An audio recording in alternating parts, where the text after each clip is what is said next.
दोस्तों tactical aircraft की manufacturing के मामले में पिछले कुछ सालों में भारत ने काफी सफलता हासिल की है। जहां एक तरफ भारत विदेशी कंपनियों के साथ मिलकर शक्तिशाली टैक्टिकल कार्गो एयरक्राफ्ट की मैन्युफैक्चरिंग के लिए जोर दे रहा है, वहीं पर भारत एक स्वदेशी मीडियम वेट कार्गो एयरक्राफ्ट विकसित करने की भी योजना बना रहा है, जिसके बारे में अभी हर चीज तय नहीं की गई है। इसी बीच अब एक काफी बड़ी रिपोर्ट निकलकर सामने आ रही है, जिसके तहत एक Brazilian aerospace company Embraer Bharat के अंदर अपना मैन्युफैक्चरिंग प्लांट स्थापित करने के लिए बातचीत कर रही है, जिससे भारत के अंदर ही ये कंपनी अपने नए टर्बोप्रैप एयरक्राफ्ट की मैन्युफैक्चरिंग कर सकेगी। एम्ब्रियर एक नेक्स्ट जनरेशन टर्बोप्रैप एयरक्राफ्ट को विकसित करने के बारे में सोच रही है, जिसके तहत ये कंपनी एक शक्तिशाली विमान का विकास करेगी, जो कि भारतीय वायुसेना द्वारा इस्तेमाल किया जा सकेगा। लेकिन अभी इस प्रोजेक्ट के ऊपर काफी सारी जानकारी सामने आना बाकी है। लेकिन अगर एम्ब्रियर इस नेक्स्ट जनरेशन टर्बोप्रैप एयरक्राफ्ट के विकास के साथ आगे बढ़ती है, तो इसके प्रोजेक्ट को अगले साल तक लॉन्च कर दिया जाएगा और ये नया विमान साल 2028 तक सेवा के लिए तैयार हो जाएगा। यानी कि साल 2028 तक इस विमान को सेवा में आना है, तो इसकी मैन्युफैक्चरिंग फैसिलिटी का निर्माण अगले कुछ सालों में शुरू कर देना चाहिए, जिसके लिए एम्ब्रियर भारत के अंदर अपना नया मैन्युफैक्चरिंग प्लांट लगाने के बारे में सोच रही है। वहीं पर हाल ही में भारत की टाटा और एयरबस कंसोर्शियम ने एक साथ मिलकर भारत के अंदर C295 कार्गो विमानों की मैन्युफैक्चरिंग को लेकर महत्वपूर्ण डील साइन की है, जिसकी मैन्युफैक्चरिंग फैसिलिटी का निर्माण भी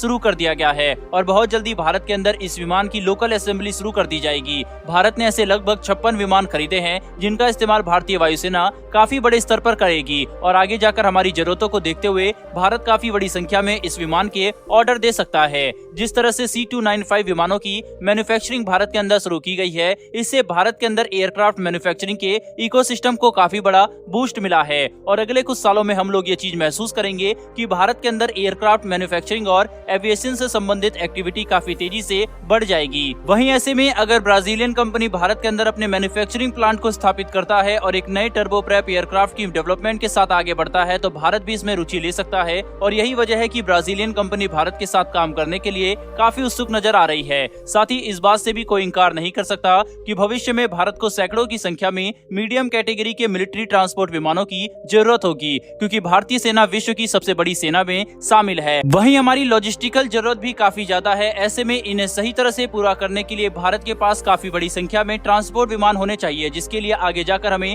काफी बड़ी खरीद करनी पड़ेगी। ऐसे में अगर भारत एम्ब्रियर के साथ मिलकर एक नए टर्बोप्रैप एयरक्राफ्ट की डेवलपमेंट के लिए आगे बढ़ता है, तो भारत इस विमान की 100% ट्रांसफर ऑफ टेक्नोलॉजी के साथ साथ IPR भी मांग सकता है, जिससे भारत को इस विमान को निर्यात करने में भी कोई परेशानी नहीं आएगी, क्योंकि यह विमान साल 2028 तक सेवा के लिए तैयार हो जाएगा। इसीलिए भारत को इस विमान को लेकर जल्दी फैसला करना होगा। हालांकि टाटा और एयरबस कंसोर्शियम एक साथ मिलकर पहले ही C295 विमानों की लोकल मैन्युफैक्चरिंग भारत के अंदर शिफ्ट कर चुके हैं और इस एयरक्राफ्ट की परफॉर्मेंस भारतीय वायुसेना को काफी ज्यादा पसंद भी आई है। ऐसे में इस बात की संभावना भी बढ़ जाती है कि भारत एम्ब्रियर के बजाय टाटा और एयरबस कंसोर्शियम में ही ज्यादा निवेश करने को एक सही विकल्प समझे। हालांकि ये देखना अब काफी इंटरेस्टिंग होगा कि भारत एम्ब्रियर को लेकर क्या फैसला लेता है। बहरहाल बढ़ते हमारी दूसरी खबर की तरफ। दोस्तों भारत ने एक काफी महत्वपूर्ण नोटाम जारी कर दिया है, जिसके तहत भारत एक महत्वपूर्ण मिसाइल का परीक्षण करने वाला है। हमें ये बात याद रखनी पड़ेगी कि भारत इस मिसाइल का परीक्षण तब करने वाला है जब हिंद महासागर में चीनी नौसेना के UN वैंग 6 स्पाइस शिप मौजूद है।